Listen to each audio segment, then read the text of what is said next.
This is problem 1-16, it's on page 15. Two particles have a mass of 8 kilograms and 12 kilograms respectively. If they are 800 millimeters apart, determine the force of gravity acting between them.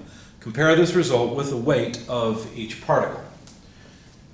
To solve this problem, we'll need the information that's given, of course, which is that each mass has a particular quantity. So mass 1 is 8 kilograms, mass 2 is 12 kilograms. Of course, they attract one another, but if they're on Earth, the Earth also attracts them. So the question is, how much do these attract each other by comparison to how much the Earth attracts them?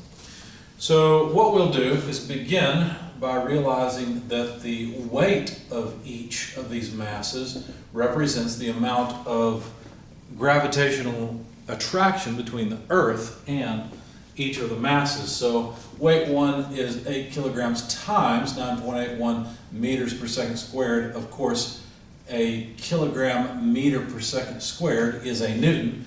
So when you plug the numbers into your calculator and end up with 78.48, those are newtons. Do the same thing with the second mass,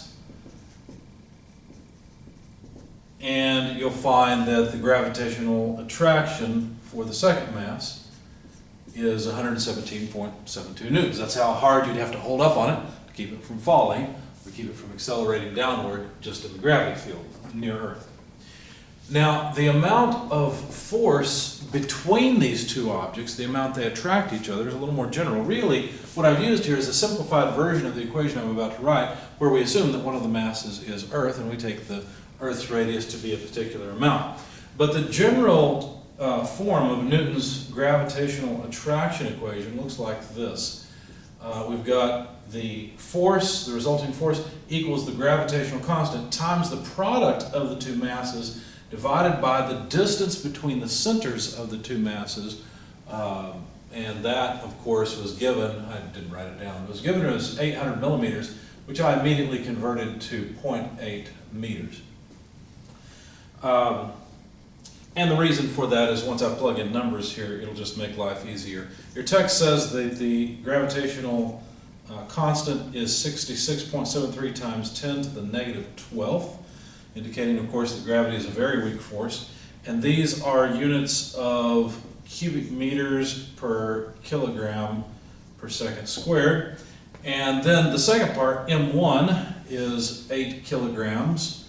M2 is 12 kilograms. And then divided by the distance between the centers of these two round balls, I believe, I don't remember how your text described them, 0.8 meters, and that, of course, is squared. Now, if we look at the units first, remember that's important. Always look at the units before you start plugging numbers into your calculator. You'll notice that one of the kilogram units cross off. We've got meters squared and meters cubed. So this will be meters cubed over meters squared. So what will happen is the square meters will cancel with all but one of the meters there. And we'll be left with, well, let's see, kilograms meters per second squared. What is a kilogram meter per second squared? It's a newton. So we'll be left with newtons yet again. Anyway, this comes out to 1 or so times 10 to the negative 8th newtons. And if you know prefixes, you know you can borrow another 10 from here and write 10 times 10 to the negative 9th, or I should say if you know exponents, newtons. And of course, there's a Greek prefix for this.